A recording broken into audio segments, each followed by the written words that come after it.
शान्ताकारं भुजगशयनं पद्मनाभं सुरेशं विश्वाधारं गगनसदृशं मेघवर्णं शुभांगं लक्ष्मीकान्तं कमलनयनं योगिनिर्ध्यानगम्यं वन्दे विश्वशुभवैभवं सर्वलोकैकनाथं। यं ब्रह्मा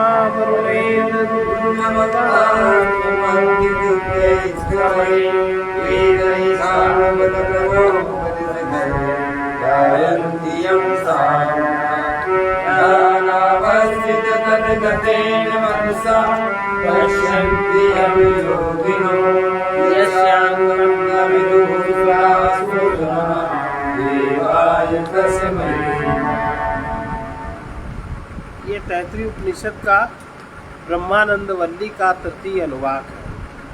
प्राण की महिमा और मनोमय कोश का वर्णन। प्राणम देवा अनुप्राणान्ति मनुष्याः पशवश्चैव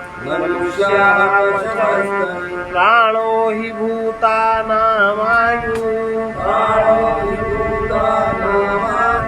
तस्मात् सर्वायुषमुच्यते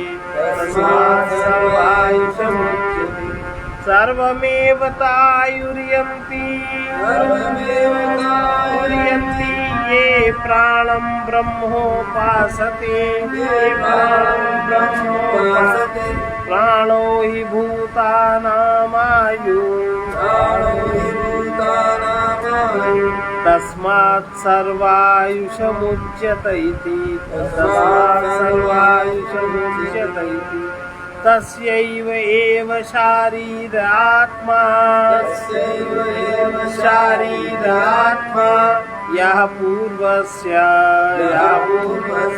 तस्माद् वा एतस्मात् प्राणं यादन्योऽन्तर आत्मा मनोमयः तस्माद् वा एतस्मात् प्राणमयादन्योऽन्तर आत्मा मनोमयः तेनैष पूर्णः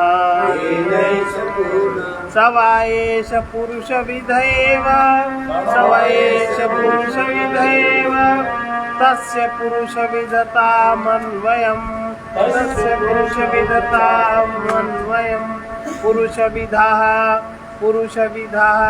तस्य यजुरेव शिरः ऋग्दक्षिणः पक्षः सामोत्तरपक्षः आदेशात्मा अथर्वाङ्गिरसः पुच्छम्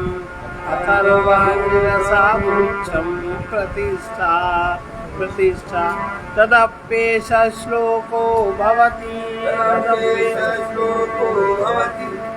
देवगण प्राण के अनुगामी होकर प्राणन क्रिया करते हैं तथा जो मनुष्य और पशु आदि हैं वे भी प्राणन क्रिया से ही चेष्टावान होते हैं। प्राण ही प्राणियों की आयु अर्थात जीवन है, इसलिए वो सर्वायुष कहलाता है। जो प्राण को ब्रह्म रूप से उपासना करते हैं वे पूर्ण आयु को प्राप्त होते हैं। प्राण ही प्राणियों की आयु है, इसलिए जो प्राण की पूर्ण रूप से जो प्राण को ब्रह्म रूप से उपासना करते हैं वे पूर्ण आयु को प्राप्त होते हैं। प्राण ही प्राणियों की आयु है, इसलिए वो सर्वायुष कहलाता है। उस उपरोक्त अन्नमय कोश का यही देह स्थित आत्मा है। इस प्राणमय कोश से दूसरा इसके भीतर रहने वाला आत्मा मनोमय है, उसके द्वारा यह पूर्ण है। वो यह मनोमय कोश भी पुरुषाकारी है। उस प्राणमय कोश की पुरुषाकारता के अनुसार ही यह भी पुरुषाकार है। यजु ही उसका सिर है, ऋग दक्षिण पक्ष है, शाम उत्तर पक्ष है, आदेश आत्मा है तथा अथर्वांगिरस पुच्छ प्रतिष्ठा है। इसके विषय में यही श्लोक है।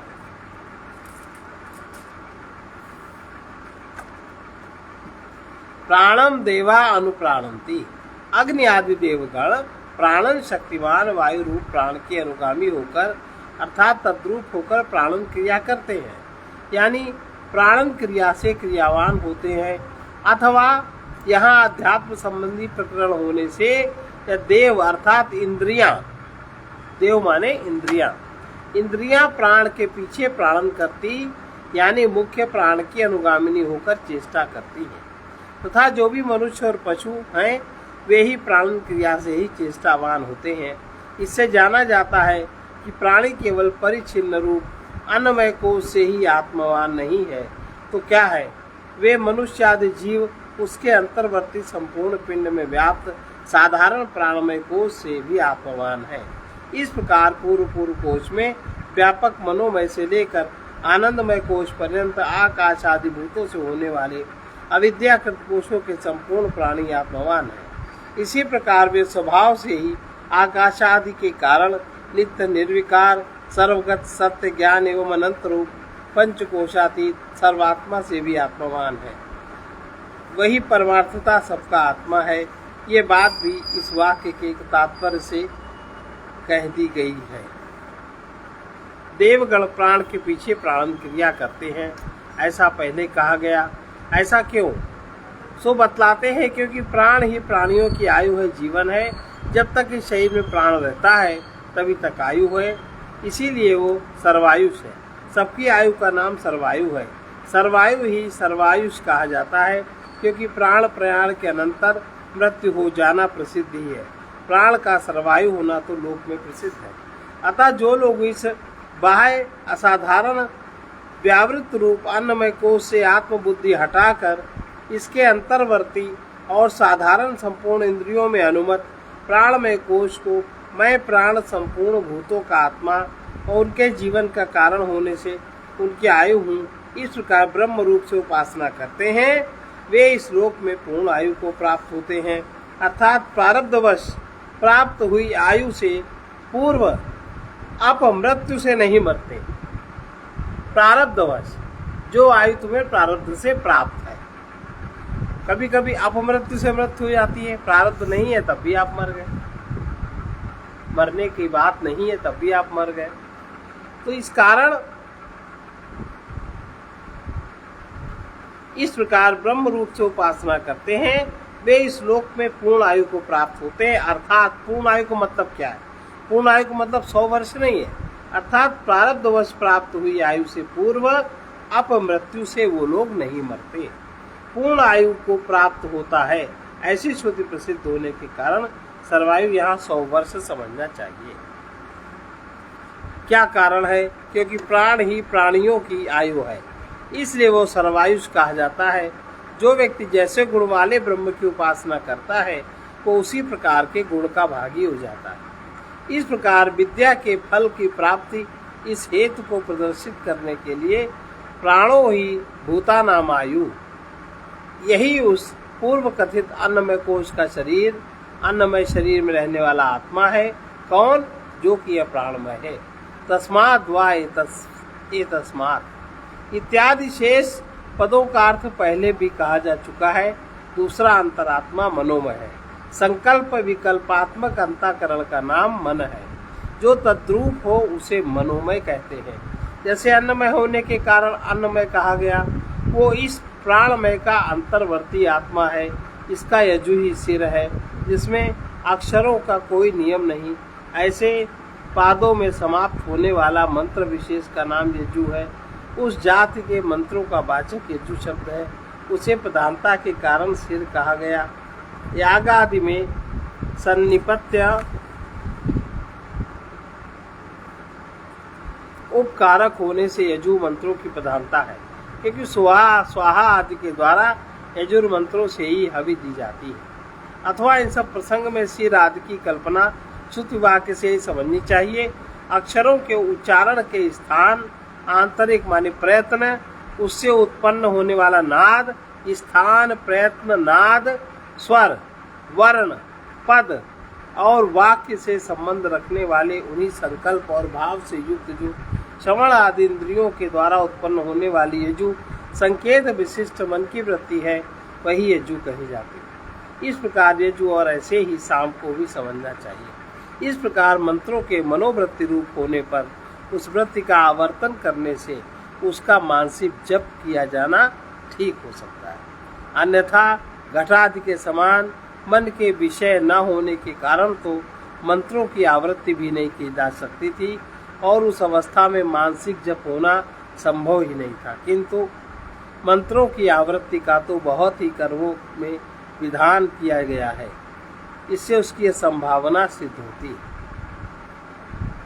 क्योंकि मानने से जप का विधान करने वाली श्रुति का मुख्य अर्थ संभव हो जाएगा।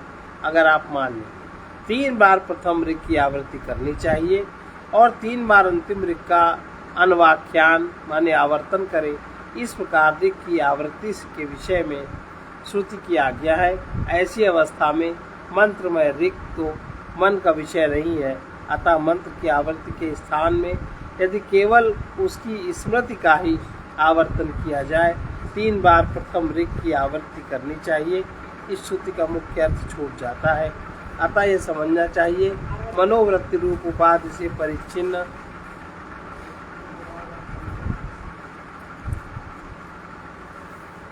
मनोवृत्ति स्थित जो अनादि अनंत आत्म चैतन्य यजु शब्दवाच आत्मविज्ञान है, वह यजुर मंत्र है।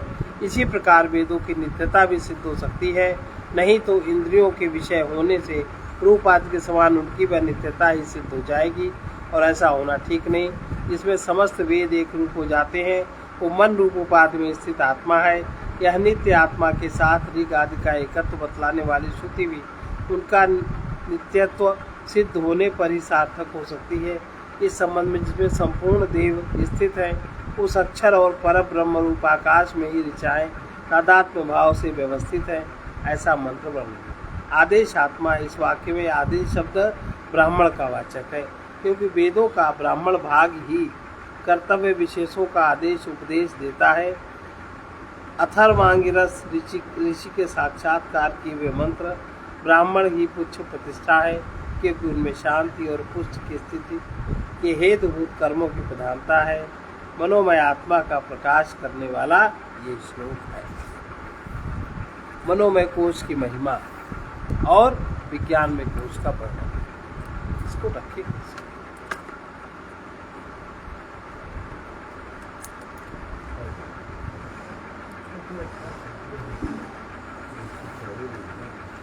मनोमय कोश की महिमा तथा विज्ञान में कोश का वर्णन। यतो वाचो निवर्तन्ते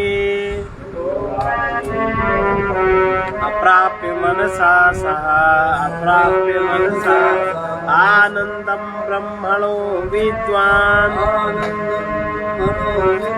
न विभेति कदाचने तस्यैष एव शारीर आत्मा यः पूर्वस्य तस्यैष एव शारीर आत्मा यः पूर्वस्य तस्माद्वा एतस्मान् मनोमयादन्यो अनन्तर एतस्मान् मनोमयादन्यो अनन्तर आत्मा विज्ञान मनस्तेनैव पूर्णा आत्मा विज्ञान मनस्तेनैव पूर्णा सवाएष पुरुषविद एव सवाएष पुरुषविद तस्य पुरुषविदताम् अन्वयम् तस्य पुरुषविदताम् अन्वयम् पुरुषविदः तस्य श्रद्धैव शिरः तस्य श्रद्धैव शिरः ऋतं दक्षिणः पक्षः ऋतं दक्षिणः पक्षः सत्यमुत्तरः पक्षः सत्यमुत्तरः पक्षः योग आत्मा महापुंछ प्रतिष्ठा महापुंछ प्रतिष्ठा तदप्येष श्लोको भवति तदप्येष श्लोको भवति। जहाँ से मन के सहित वाणी उसे न पाकर लौट आती है। यतो वाचो निवर्तन्ते अप्राप्य मनसा सह आनंदम ब्रह्मणो विद्वान न विभेति कदाचने। जहाँ से मन के सहित वाणी उसे न पाकर लौट आती है, उस ब्रह्मानंद को जानने वाला पुरुष कभी भय को प्राप्त नहीं होता। ये जो मनोमय शरीर है वही उस अपने पूर्ववर्ती प्राणमय कोश का शारीरिक आत्मा है। इस मनोमय से दूसरा इसका अनंतर आत्मा विज्ञानमय है, उसके द्वारा यह पूर्ण है। वो यह विज्ञानमय भी पुरुषाकार ही है। उस मनोमय की पुरुषाकारता के अनुसार यह भी पुरुषाकार है। उसका श्रद्धा ही सिर है, ऋत दक्षिण पक्ष है, सत्य उत्तर पक्ष है, योग आत्मा मध्य भाग है और महत तत्व पुच्छ प्रतिष्ठा है। उसके विषय में ही यह श्लोक है। जहाँ से मन के सहित वाणी उसे न पाकर लौट आती है इत्यादि। उस पूर्व कथित प्राणमय का यही शरीर अर्थात प्राणमय शरीर में रहने वाला आत्मा कौन? ये जो मनोमय है। तस्मात् वा ये तस्मात् इत्यादि वाक्य का अर्थ पहले की तरह समझना चाहिए। इस मनोमय से दूसरा उसका अंतर आत्मा विज्ञानमय है, अर्थात मनोमय कोश के भीतर विज्ञानमय कोश है। मनोमय कोश वेद रूप बतलाया गया है। वेदों के अर्थ के विषय में जो भी निश्चयात्मिका बुद्धि है उसी का नाम विज्ञान है और वो अंतःकरण का अध्यवसाय धर्म है। तन्मय अर्थात प्रमाण स्वरूप निश्चय विज्ञान से निश्चयात्मिका बुद्धि से निष्पन्न होने वाला आत्मा विज्ञानमय है, क्योंकि प्रमाण के विज्ञान पूर्वक ही यज्ञादि का विस्तार किया जाता है। विज्ञान यज्ञादि का हेतु है, यह बात श्रुति आगे चलकर मंत्र द्वारा बताएगी। निश्चयात्मिका बुद्धि संपन्न पुरुष को सबसे पहले कर्तव्य कर्म में श्रद्धा ही उत्पन्न होती है। जो विज्ञान में पुरुष है, जिसकी बुद्धि निश्चय है, उसका जो अपना कर्तव्य कर्म है कि हमें ये करना है, उसके पहले उसके अंतर हृदय में श्रद्धा उत्पन्न होती है। और यहाँ लोक में क्या है, वो बुद्धि प्रधान व्यक्ति है, उनको श्रद्धा वर्धा नहीं होती, ऐसे बोलते हैं। निश्चयात्मिका बुद्धि संपन्न पुरुष को सबसे पहले कर्तव्य कर्म में श्रद्धा ही उत्पन्न होती है। अतः संपूर्ण कर्मों में प्रथम होने के कारण वह सिर के समान विज्ञानमय का सिर है। ऋत और सत्य का अर्थ पहले की हुई व्याख्या के समान है। योग युक्ति अर्थात समाधान ही आत्मा के समान उसका आत्मा है। युक्त अर्थात साधन संपन्न आत्मवान पुरुष के ये अंगादि के समान श्रद्धा आदि साधन यथार्थ ज्ञान की प्राप्ति में समर्थ होते हैं। अतः समाधान यानी योग ही विज्ञानमय कोश का आत्मा है और मह उसकी पुच्छ प्रतिष्ठा है। प्रथम उत्पन्न हुए महान यक्ष पूजनीय, यक्ष माने पूजनीय को जो जानता है, इस एक अन्य श्रुति के अनुसार मह या महत तत्व का नाम है। वही विज्ञानमय का कारण होने से उसकी कुछ प्रतिष्ठा है, क्योंकि कारण ही कार्यवर की प्रतिष्ठा आश्रय हुआ करता है। जैसे कि वृक्ष और लता गुलमाद की प्रतिष्ठा पृथ्वी है, महत तत्व ही बुद्धि के संपूर्ण विज्ञानों का कारण है, इसलिए वो विज्ञानमय आत्मा की प्रतिष्ठा है। पूर्ववत उसके विषय में श्लोक है, अर्थात जैसे पहले श्लोक ब्राह्मणोक्त अन्नमय आदि के प्रकाशक है, उसी प्रकार विज्ञानमय का भी प्रकाशक श्लोक। यह अध्याय संपूर्ण हुआ, चतुर्थ अनुवाक संपूर्ण हुआ। अब पंचम अनुवाक है विज्ञान की महिमा तथा आनंदमय कोश का वर्णन।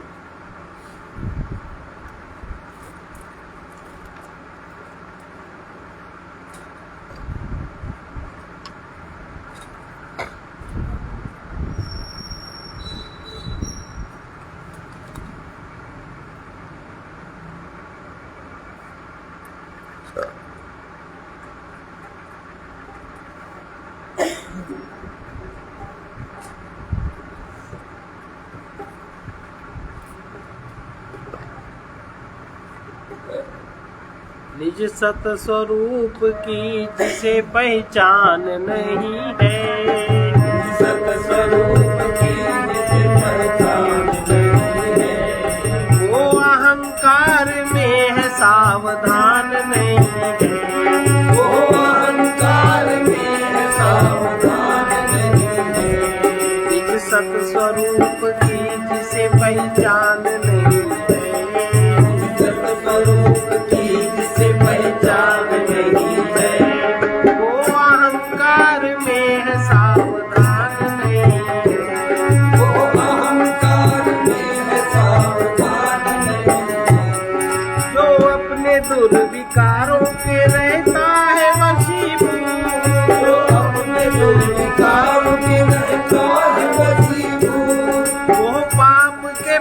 में है पुण्यवान नहीं है।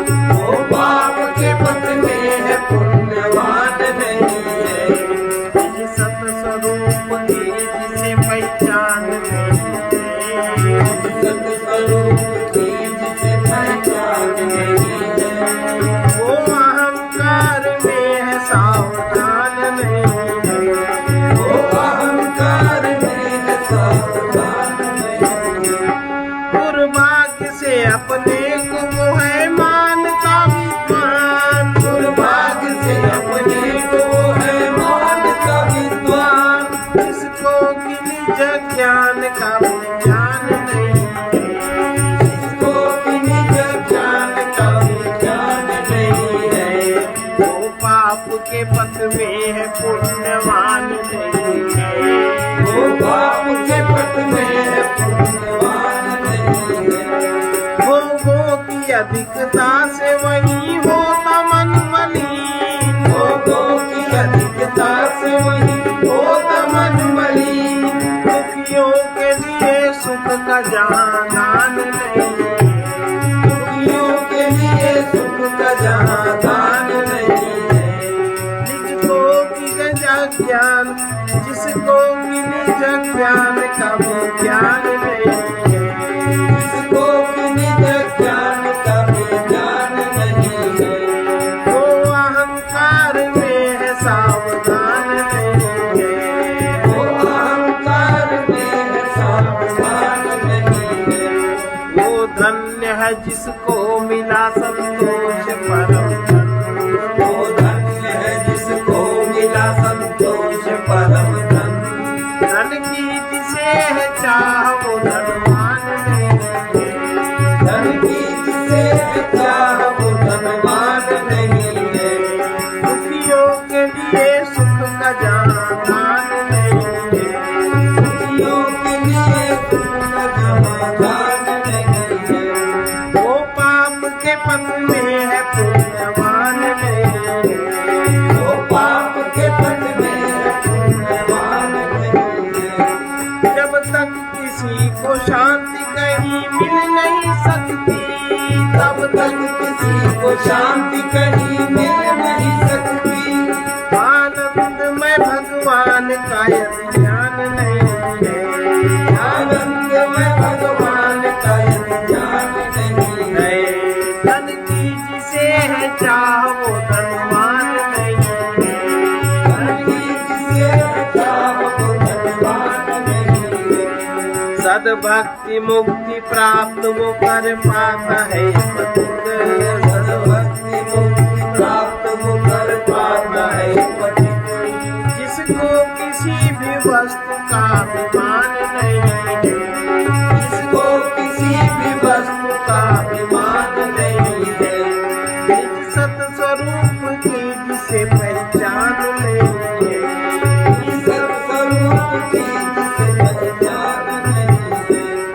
वो अहंकार में है सावधान नहीं है। वो अहंकार में है सावधान नहीं है। इसका संत वचन है, अपना अनुभव करने के लिए अपने से भिन्न मत देखो। निज स्वरूप का बोध अभ्यास से नहीं, सर्व त्याग से होता है। अपने आप में संतुष्ट होने से माना हुआ मैं मिट जाता है और अपने आप में असंतुष्ट होने से माना हुआ मैं आकार में बढ़ जाता है। सर्वे भवन्तु सुखिनः, भवन्तु सुखिनः, सर्वे सन्तु निरामयाः, सर्वे सन्तु निरामयाः, सर्वे भद्राणि पश्यन्तु, सर्वे भद्राणि पश्यन्तु, मा कश्चित् दुःखभाग् भवेत्, मा कश्चित् दुःखभाग् भवेत्। पूर्णमदः पूर्णमिदं पूर्णात् पूर्णमुदच्यते पूर्णस्य पूर्णमादाय पूर्णमेवावशिष्यते।